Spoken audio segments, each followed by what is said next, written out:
doutor Eduardo, no que a renda básica se diferencia do Bolsa Família? E considerando que são projetos de leis que foram aprovados quase que concomitantemente, na sua opinião, o projeto de lei do Bolsa Família, ele atrapalhou ele ou beneficiou o projeto de renda básica? Ou eles são convergentes? O programa Bolsa Família foi um excepcional e bem-sucedido projeto de transferência de renda que relacionou aspectos da educação e da saúde, conforme eu expliquei, Uhum, e foi considerado um projeto muito positivo, inclusive pelo Banco Mundial, pela ONU, reconhecido mundialmente, é um dos maiores projetos de transferência de renda e bem-sucedidos. Mas o que eu posso lhes dizer é que um número crescente de economistas em todo o mundo tem recomendado a renda básica de cidadania. Então, eu posso lhes dizer que Abhijit Banerjee, Esther Duflo, James Tobin, Amartya Sen, o professor Felipe Van Pares, Guy Stanley, Klaus Hoff, são dezenas de economistas que têm mais e mais defendido a renda básica, né? uhum. Vocês conhecem o livro Vamos Sonhar Juntos, do Papa Francisco, onde o Papa Francisco diz o seguinte: reconhecer o valor do trabalho não remunerado para a sociedade é vital para repensarmos o mundo pós-pandemia. Por isso, acredito que seja a hora de explorar conceitos como o da renda básica universal. A renda universal poderia redefinir as relações no mercado laboral, garantindo-se às pessoas a dignidade de rejeitar condições de trabalho que as aprisionam na pobreza. Uhum, Até o Papa uhum. Francisco está recomendando. Só falta agora vocês também recomendarem. Bom, como a gente falou, a lei da renda básica de cidadania foi aprovada, sancionada em 2004, mas até hoje não foi, regulamentada. Então, na sua opinião, quais são os fatores que levaram a essa inércia de regulamentação? Né, já são 18 anos, né? Quais são os fatores que fizeram com que essa regularização não fosse feita até hoje? Bem, há algumas boas notícias, né? Uhum. É fato que foi difícil que, inclusive durante os 8 governos do... Bem, quando o presidente Lula sancionou, nós estávamos no começo ainda do Bolsa Família e tudo, e Uhum. era visto como um passo na direção da renda básica.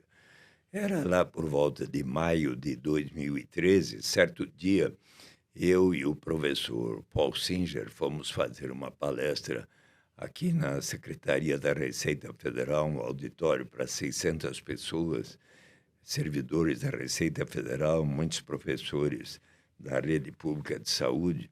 Das 8 até 10 horas, Paul Singer fez uma palestra sobre a história da economia solidária no mundo e no Brasil, falando das cooperativas, que eu também muito defendo.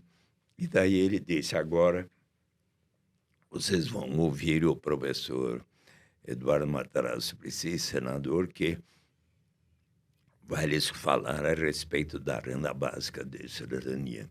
Quando o presidente Lula sancionou a lei, eu pensei que ele fosse criar um grupo de trabalho para estudar as etapas em direção da renda básica. E eu pensei que eu iria fazer parte deste grupo, gostaria muito.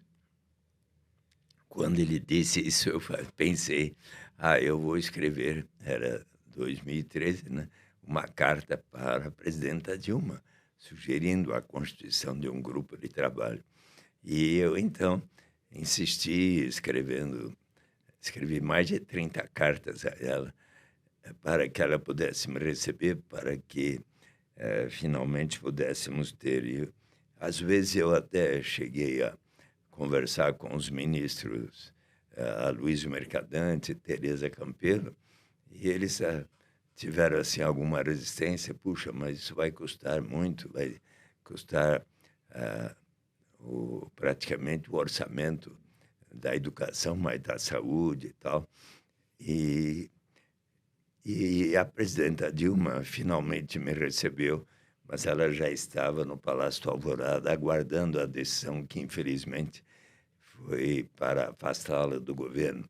Ainda ontem saiu uma decisão da Justiça dizendo que ela não cometeu qualquer falta grave, não poderia ter sido afastada da maneira como fez. Mas aí ela não voltou ao governo. Mas então, como presidente de honra do Conselho da Fundação Perseu Abramo, ela apoiou que fosse constituído assim.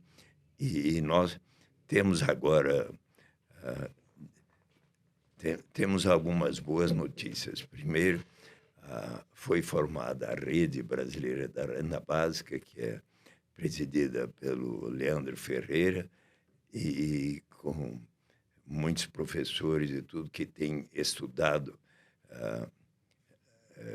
este assunto, como o Marcelo Lessa, a Paola Loureiro,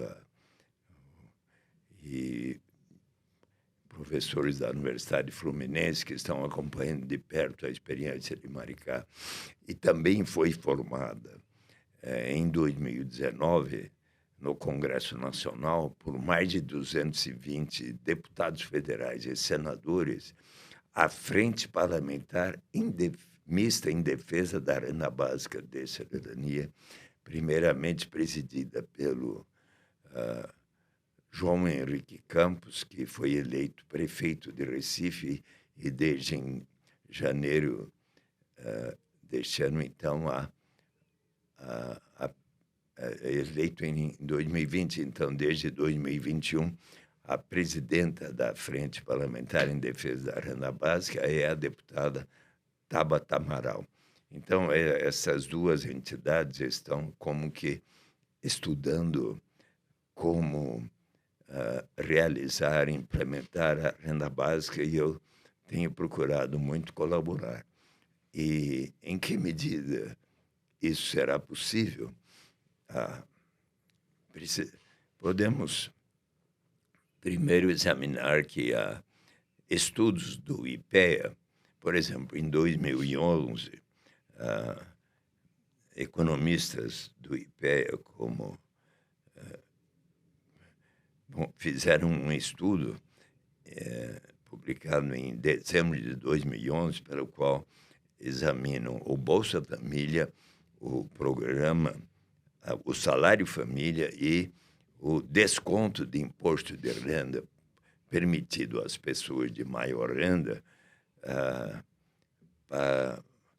para cada dependente. Somando os três, e esse último é maior que o programa Bolsa Família, mas somando os três, eles propuseram a formação de uma renda básica universal para todas as pessoas até 16 ou 18 anos. Seria, portanto, uma parte. O outro conjunto de economistas, Bernarda Pi, mais 4 economistas, fizeram um estudo em que propõe que o benefício da prestação continuada e com outras formas de transferência possam ser juntadas para se criar uma renda básica universal para toda a população acima de 60 ou 65 anos. Então, você tem já uma ponta para os mais jovens e outra para os mais idosos. Daí nós podemos salientar que no sistema tributário brasileiro, primeiro, é claro, é importante se caminhar na direção de um sistema mais equitativo, onde você possa cobrar, seja o imposto sobre grandes fortunas ou também uma maior incidência de impostos de renda sobre aquelas pessoas que ganham maior renda, não é? Inclusive sobre as grandes fortunas. E há um aspecto muito relevante que é o seguinte, sabe, quando certo dia a presidenta Dilma, já afastada do governo, numa reunião realizada quando ela visitou a Organização Mundial do Comércio em Genebra, alguns jornalistas perguntaram a ela: a senhora cometeu algum erro durante o seu governo? Ela disse sim, um grave erro, porque eu pensei que concedendo incentivos fiscais e creditícios aos empresários, eles iriam realizar mais investimentos, proporcionar maior emprego e tudo, mas eles acabaram absorvendo aqueles incentivos como lucros maiores. Quando Paulo Guedes tomou posse como ministro da Economia, ele também fez uma severa crítica aos chamados, assim por ele, piratas que ficam no Congresso Nacional fazendo lobby para a criação de incentivos fiscais e creditícios. Quanto é o valor de incentivos fiscais e creditícios? Ora, o programa Bolsa Família, no ano passado, foi da ordem de 40 e tantos bilhões de reais. Para este ano, o total de incentivos fiscais e creditícios, que constituem principalmente uma transferência de renda aos que ganham mais, somam 371 bilhões de reais. Se nós somarmos 40 e tantos bilhões do Bolsa Família, mais 370 e tantos de incentivos fiscais e creditícios, e quiséssemos pagar a todos 212, 13 milhões de brasileiros e brasileiras, diz a lei, inclusive aos estrangeiros aqui, residentes há 5 anos ou mais, chegaríamos já a uma quantia modesta, mas significativa de uma renda básica para todos os brasileiros. Portanto, está ao nosso alcance, sim. Bacana. Bom, mudando um pouquinho de assunto, a gente gostaria de tratar com você também aspectos ligados à questão do direito à moradia e da Sim. questão da habitação, que a gente sabe que o senhor também defende muito, discute muito esse assunto, né? Um dos assuntos que está muito em voga na atualidade e por causa do contexto de pandemia é a questão do despejo zero. Certo. Que o senhor vem discutindo muito esse assunto também. Então, na sua opinião e levando em consideração todo esse contexto de pandemia, como o senhor coloca a importância da suspensão das ordens de despejo e na manutenção do direito à moradia e da habitação de qualidade? Eu aqui aproveito a oportunidade para renovar o apelo ao ministro Luiz Roberto Barroso para que seja novamente prorrogado o prazo, porque o Supremo Tribunal Federal definiu que até 31 de março não haja despejo para famílias em ocupações. Então, nós estamos hoje, dia 29, né? Isso. Ou 30 já? 29. 29 de março.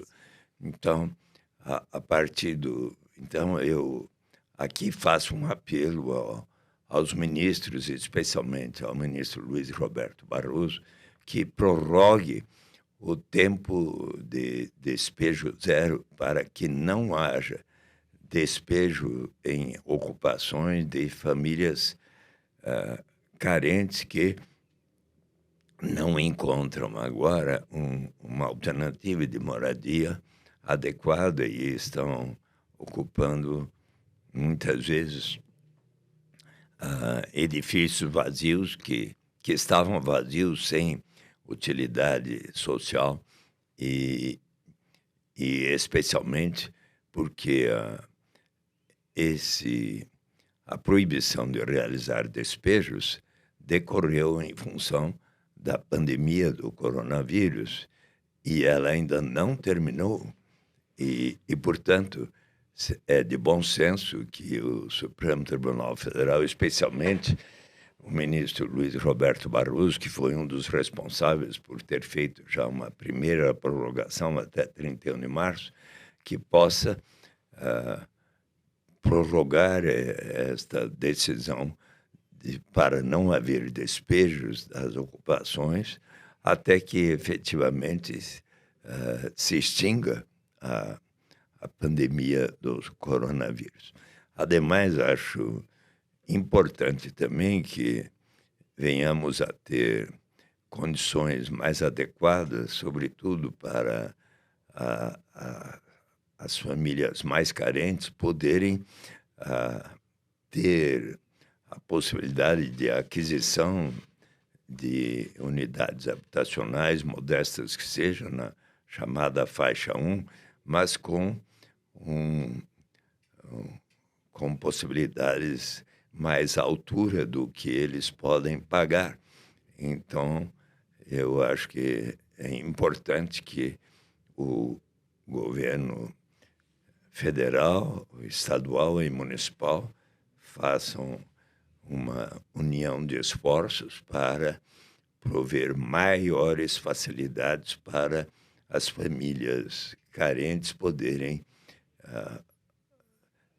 ter o direito à habitação.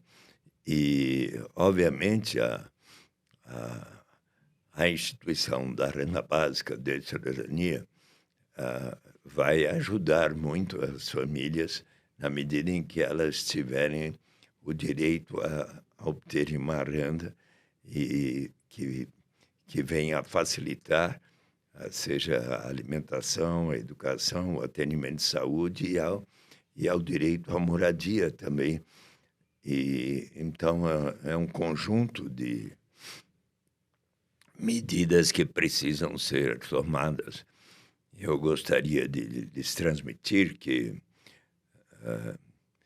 no ano passado, em 21 de junho, eu completei 80 anos e pedi um presente para o presidente Lula, qual seja um diálogo com ele, como o que estamos fazendo nós três, e eu e ele conversamos por 70 minutos, e esta conversa está no meu Facebook e no meu Instagram, vocês podem assistir.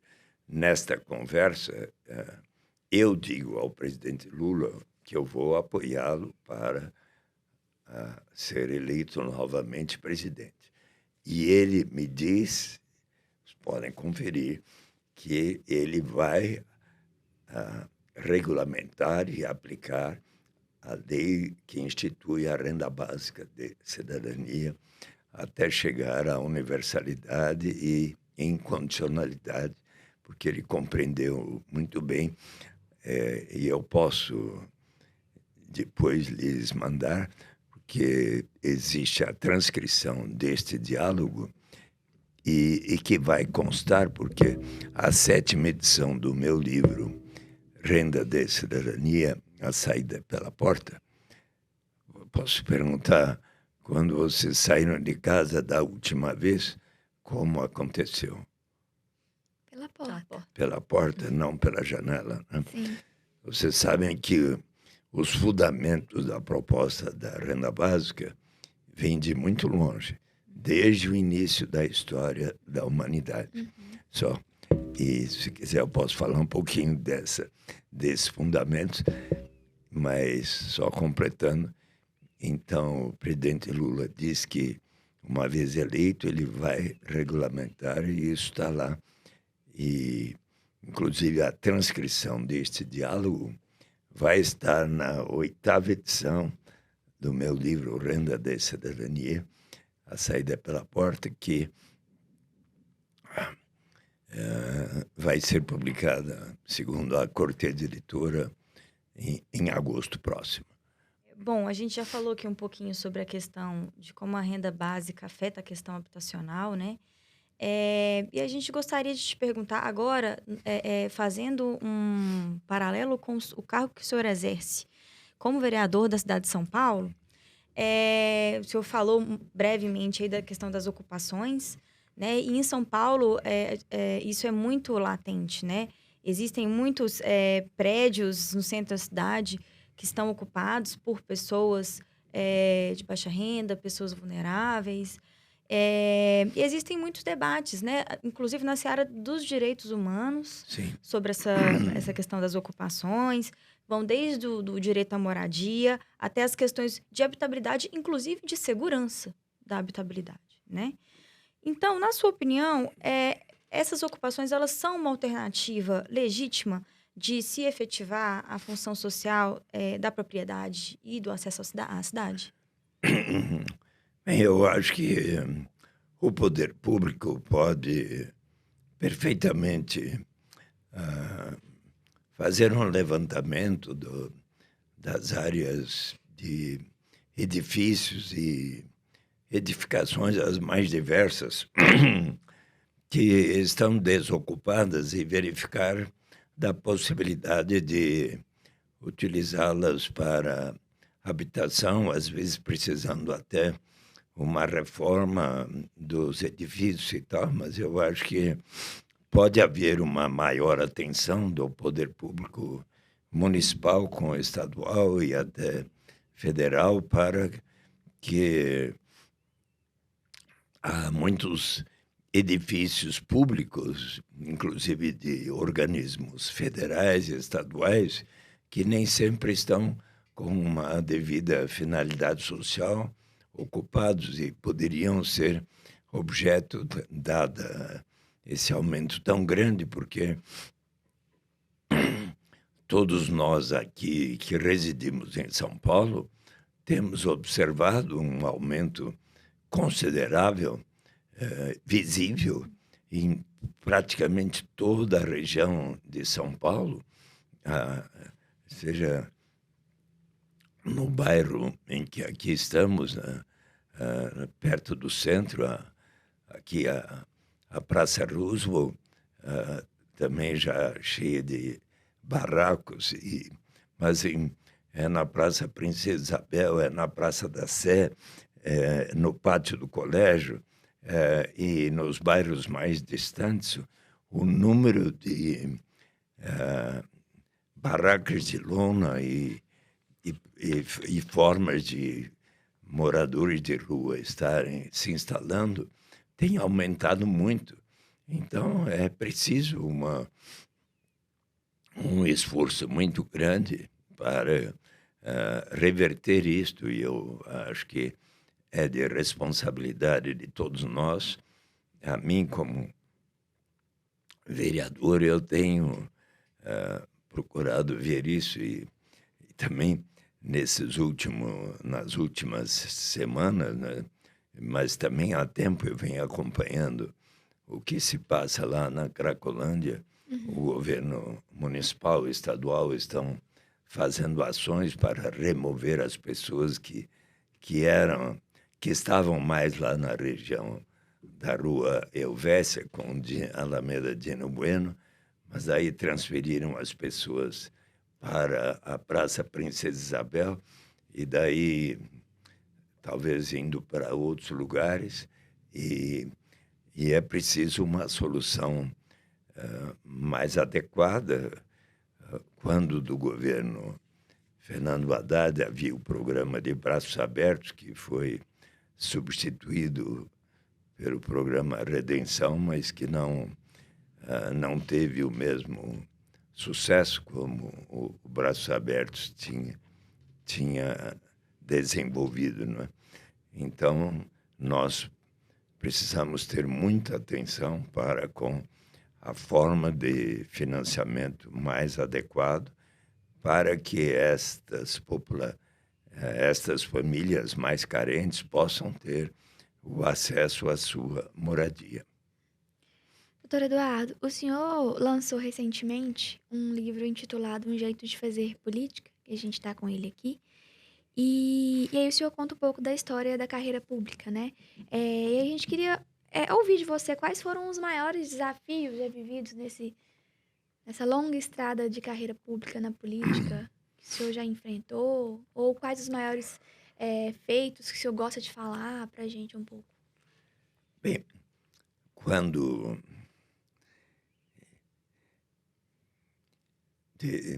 neste livro eu conto um pouco da minha formação, eh, dos valores e exemplos que eu recebi de meus pais, Paulo Cochrane Esprici, Filomena Matarazzo Esprici. Meu pai, eles eram muito católicos, eu sou o oitavo de 11 filhos, né?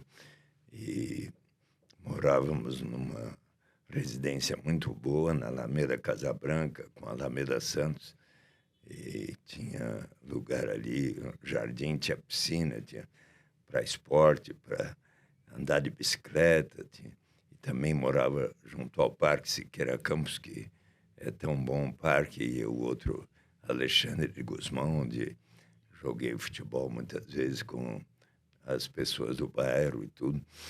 E às vezes os entregadores de empório, do empório, e fui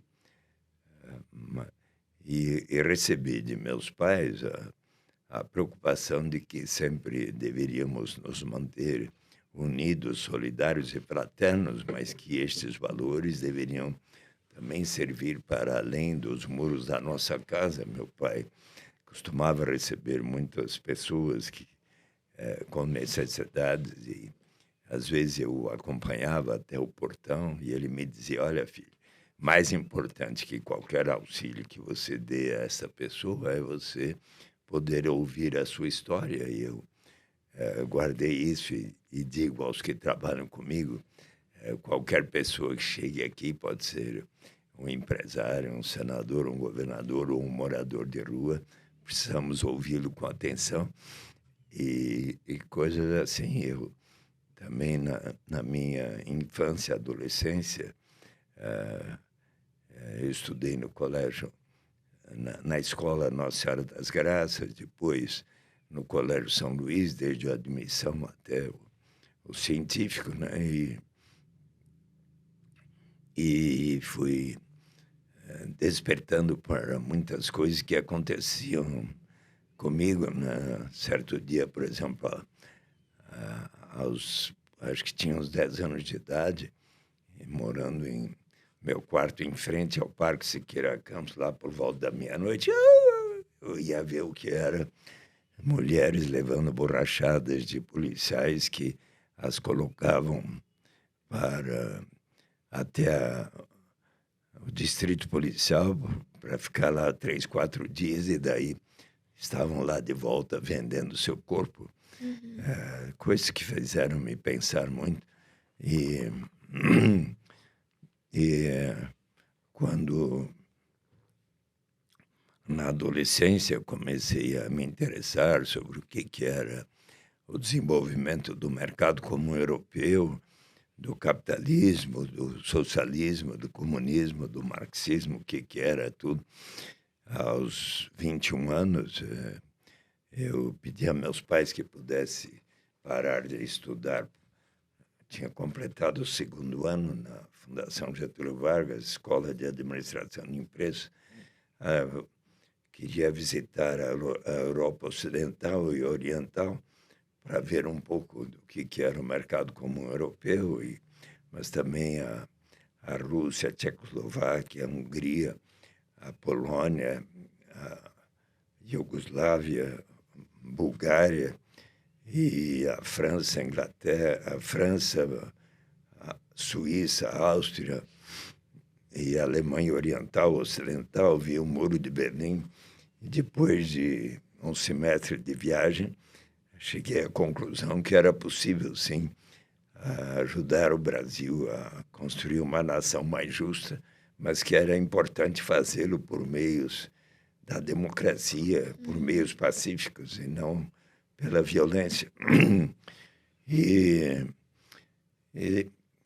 quando terminei o curso de administração de empresas, trabalhei por um tempo com meu pai no escritório Esprici, Em fevereiro de 66 surgiu um concurso para ser professor de economia na minha escola, na FGV, e eu disse a meu pai, olha, se eu passar nesse concurso, quem sabe eu consiga fazer um mestrado, doutoramento em economia, ser professor.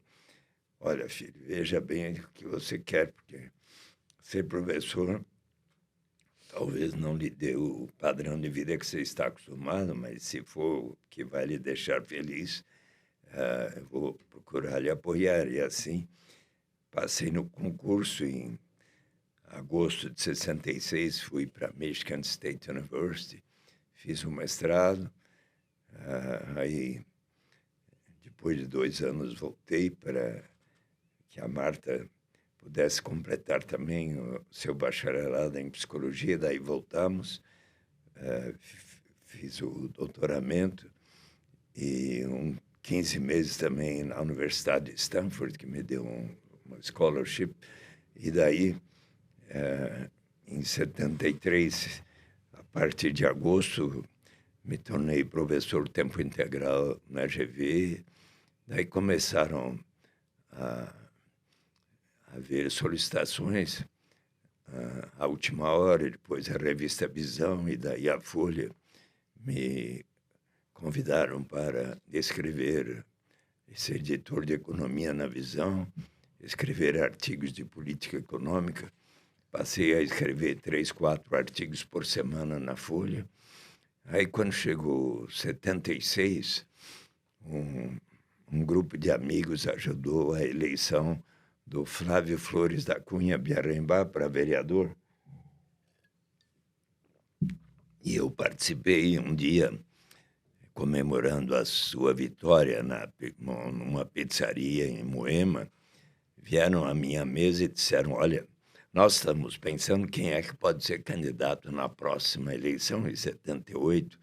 Como seus artigos estão sendo muito lidos na Folha, seria bom você considerar. E eu fui conversar com Ulisses Guimarães, André Franco Montoro, Plínio de Arruda Sampaio, Chopin Tavares de Lima, Alberto Goldman. O que é ser um representante do povo? Me interessei, me inscrevi no MDB. Em 78 fui eleito deputado estadual, e daí fui deputado estadual, federal, fui candidato a prefeito, a governador, não eleito, daí eleito vereador e presidente da Câmara, com 201 mil votos em 88, então 89, 90, quando chegou 90, o Lula e o PT me disseram, olha, está muito bem na opinião pública, seria bom você ser candidato ao Senado.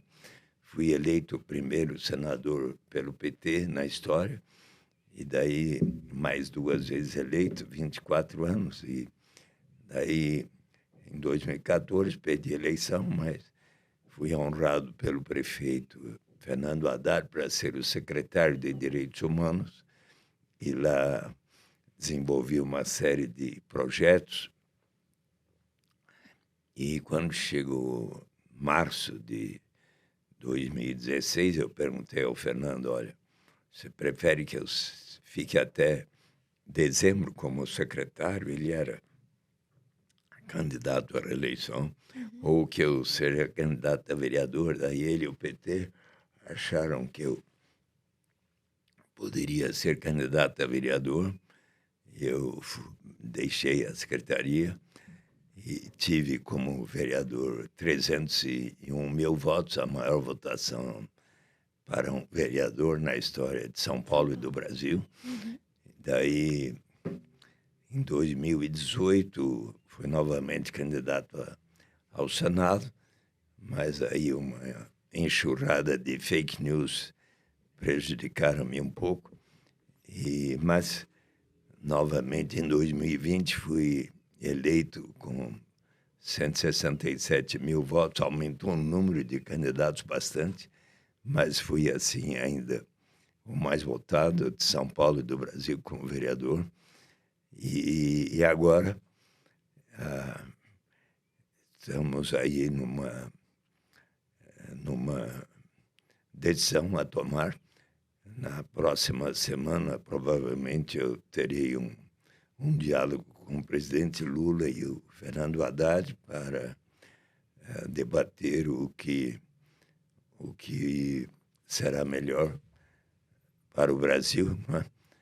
E então eu acho que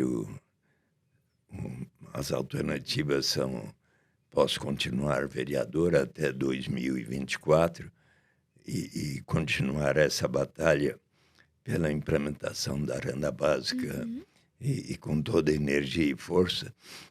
Isso eu farei em qualquer circunstância. E posso simplesmente continuar vereador até 2024, mas alguns acham que você deveria ser novamente candidato ao Senado, outros que acham que eu deveria ser candidato a deputado federal para ajudar a bancada, o PT, outros que acham que eu deveria ser candidato à Assembleia Legislativa, a deputado estadual. Então, na próxima semana eu teria um diálogo com Fernando Haddad e Lula, e eu estou num ponto de tomar a decisão. Aí depende agora o que a Maiara Vieira e a Luísa Milagres recomendarem, não é? Então, Eu acho que é uma coisa que a gente sempre comenta que é muito bom debater com um político tão bem preparado, né? Assim, isso acho que é um consenso nosso.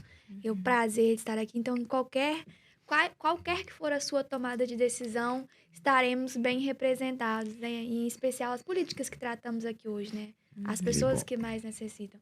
E, e a gente fica um pouco triste quando a gente vê algumas pessoas que são eleitas que não têm esse preparo e que acabam se preparando ao longo, trocando a roda com o carro andando, mas ter um político tão bem preparado nos deixa muito satisfeitos, com certeza. É verdade. Se E qual- vocês quiserem, para completar a história da renda básica, que eu comecei a... Isso, a gente anotou para te É, perguntar aqui. acho que a gente vai ter que te convidar para um segundo podcast. Tá bom, Você vai ter que aceitar.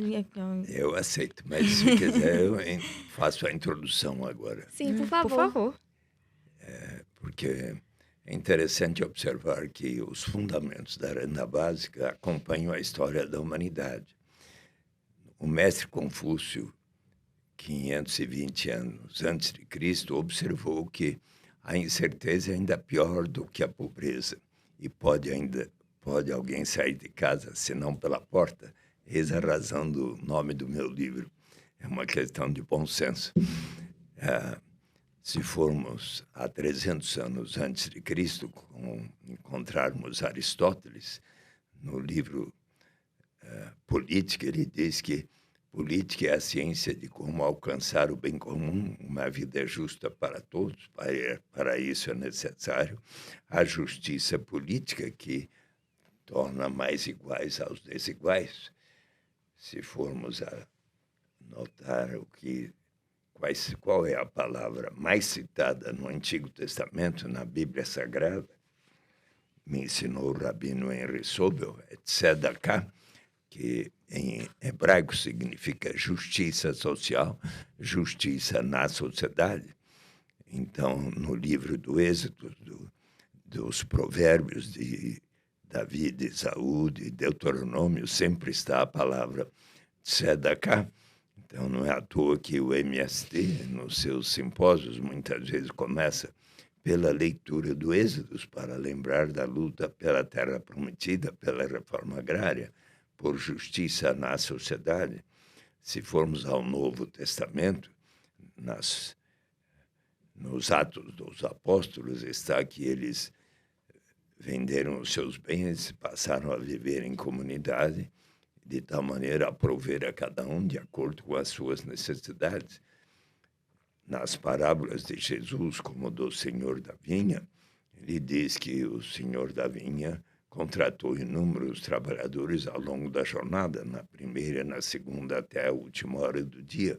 Com cada um combinou aquilo que consideravam justo. E, ao final do dia, começou o pagamento pelo último que ali chegar, e ao pagar ao primeiro, este lhe perguntou, mas como assim? Você está me pagando o mesmo que ao último que aqui chegou, eu trabalhei mais do que ele? Ora, você não percebe que eu estou lhe pagando o que ambos consideramos justo e que o último que aqui chegou também precisa receber o necessário para a sua família? Na segunda epístola de São Paulo aos Coríntios, ele diz que todos deveremos seguir o exemplo de Jesus, que, em sendo tão poderoso, resolveu se solidarizar e viver dentre os mais pobres, de tal maneira que, conforme está escrito, para que haja justiça, para que haja igualdade, todo aquele que teve uma safra abundante não tenha de mais, todo aquele que teve uma safra pequena não tenha de menos. Se nós formos ver os ensinamentos dos seguidores de Maomé, do islamismo, como dos 4 califas que escreveram o livro dos hadis, Omar, o segundo deles, diz que toda aquela pessoa que detém um grande patrimônio deve destinar uma parcela de seu patrimônio para os que pouco ou nada têm. Se formos ver os ensinamentos do budismo, de Dalai Lama, em Uma Ética para o Novo Milênio, ele diz que, se for para aceitar o consumo tão suntuoso dos mais ricos, nós precisamos antes assegurar a sobrevivência da humanidade. Se formos um pouco mais adiante na história, encontrarmos-nos com Thomas More, em 1516, ele escreveu A Utopia.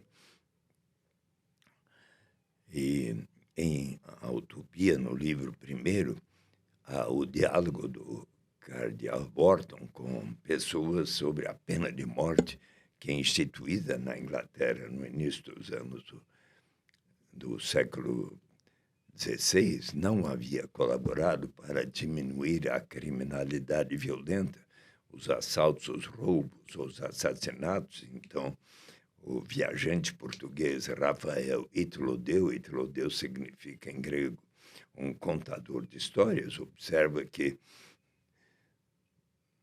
muito mais eficaz do que infligir estes castigos horríveis a quem não tem outra alternativa senão, de primeiro, tornar-se um ladrão para daí ser transformado em cadáver, é você assegurar a sobrevivência das pessoas.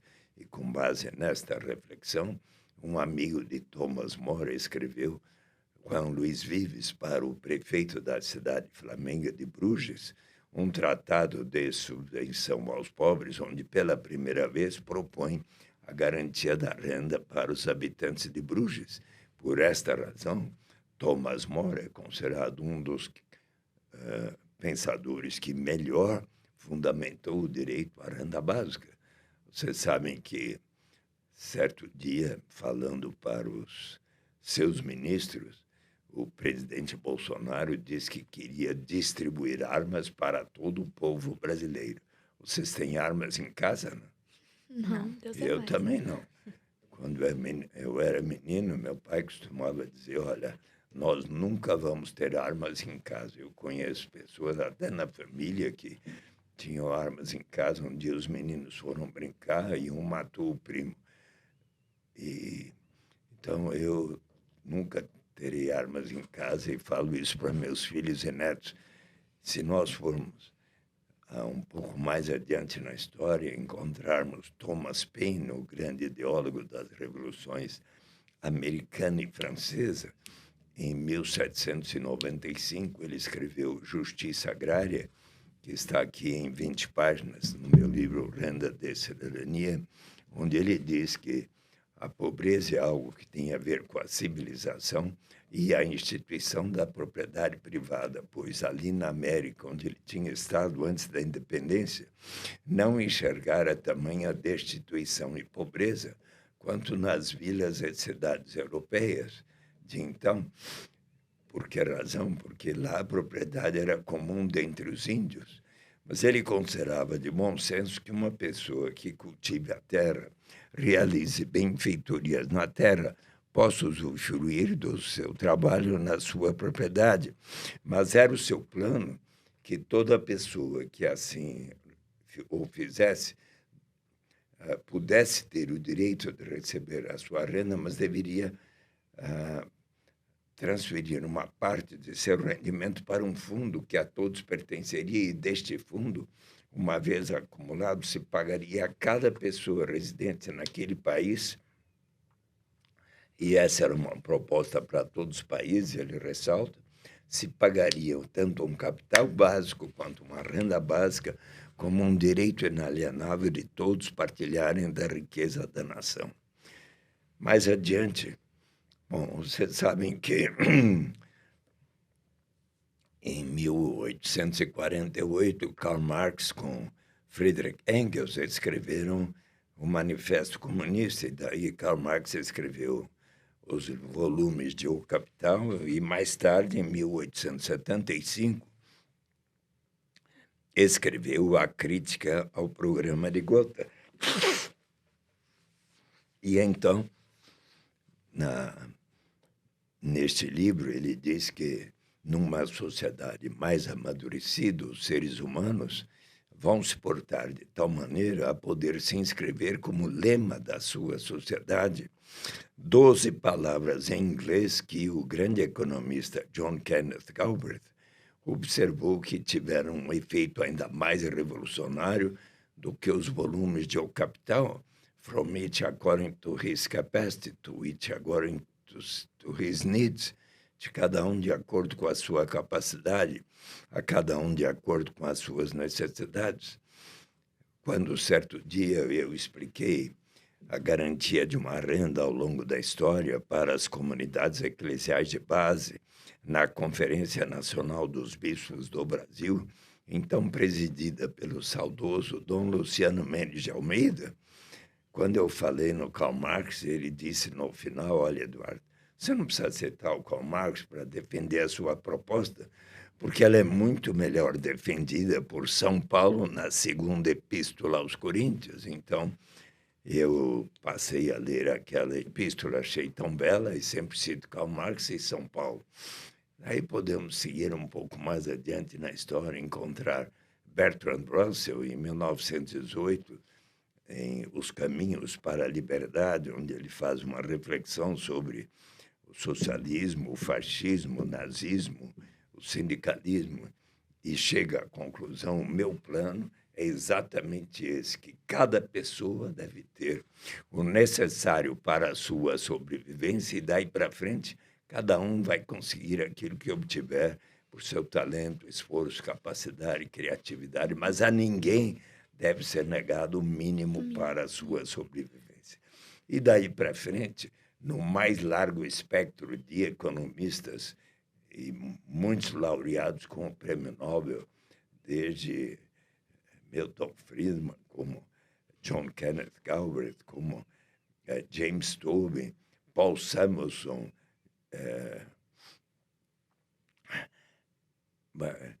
Amartya Sen e tantos outros, mais e mais,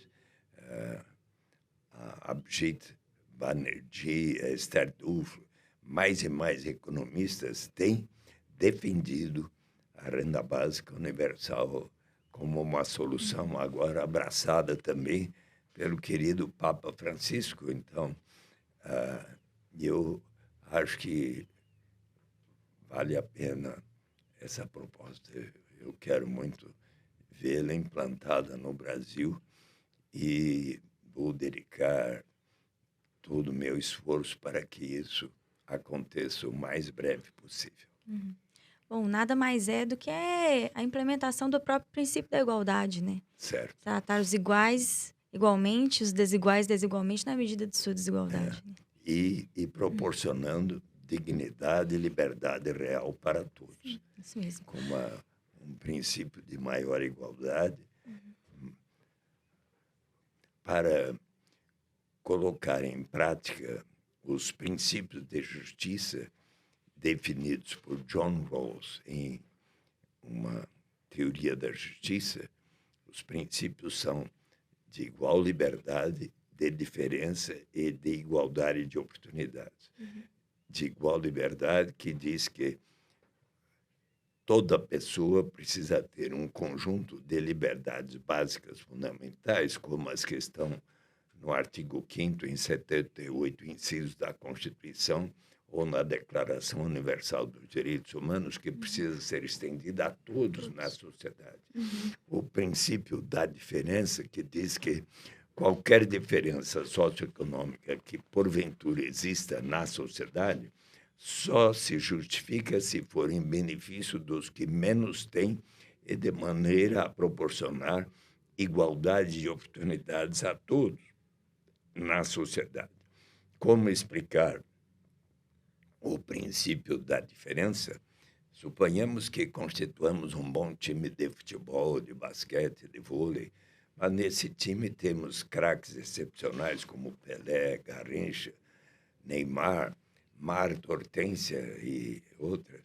Então, nós vamos conversar com esses craques. Olha, nós queremos ganhar o campeonato.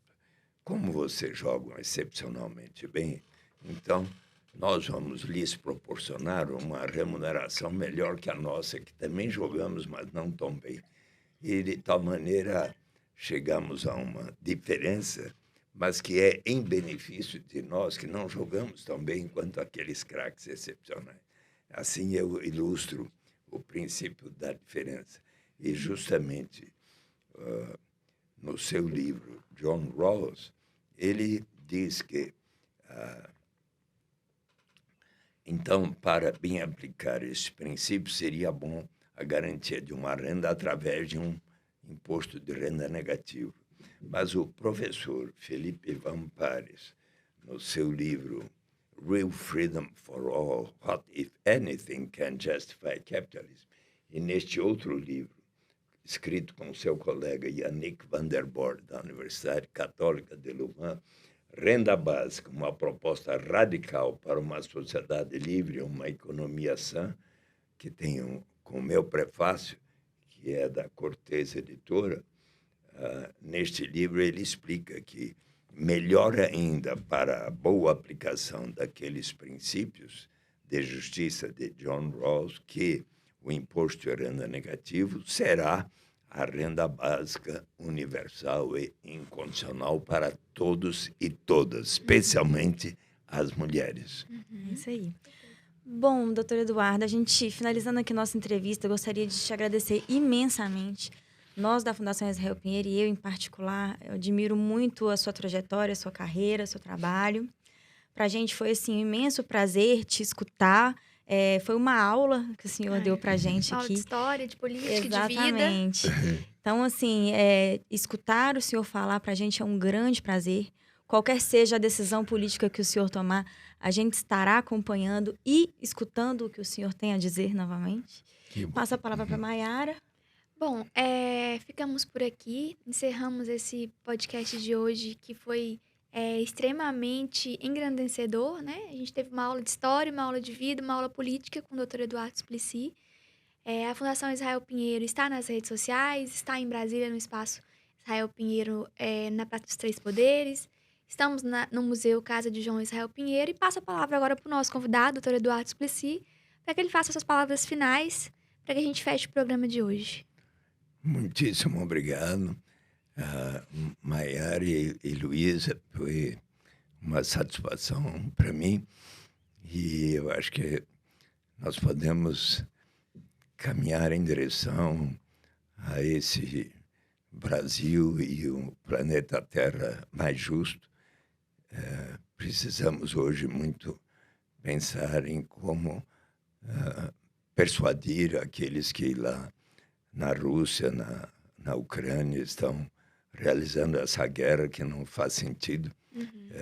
Eu acho que se tivéssemos em todo o planeta Terra aplicando as recomendações do Papa Francisco, vamos colocar em prática os instrumentos de política econômica que possam significar a realização da justiça, para que então possa haver a paz dentro de cada país. Sim. E dentre os países, e daí nós estaríamos mais próximos de atender aquelas pessoas que, quando houve as guerras do Vietnã e do Iraque, vocês sabem que os povos do mundo saíram às ruas para o quê? Cantar aquela canção pela paz. Uma canção do Bob Dylan, Blowing the Wind, Verdade. que, se vocês quiserem, a gente termina com ela, Você pode fazer uma palhinha pra gente. para que possamos ter efetiva justiça e daí a paz no mundo, tá bom? How many roads must a man walk down before you may call him a man? And how many seas must the white dove sail before she sleeps in the sand? And how many times must the cannonballs fly before they are forever banned? The answer, my friend, is blowing in the wind. The answer is blowing in the wind. And how many years must a mountain exist before it is washed to the sea? And how many years must some people exist, like the Brazilian people, before they are allowed to be free? And how many times must a man turn his head and pretend that he just doesn't see? The answer, my friend, is blowing in the wind. The answer is blowing in the wind. And how many times must a man look up before he can see the sky? And how many years must a man have before he can hear people cry? And how many deaths will it take till he knows that too many people have died? The answer, my friend, is blowing in the wind. The answer is blowing in the wind. Uau! Mais uma qualidade, tá vendo, doutor Eduardo? Também cantou. É Mas verdade. Muito obrigada mais uma vez. Tá E a bem, gente encerra muito por aqui. obrigado para vocês também.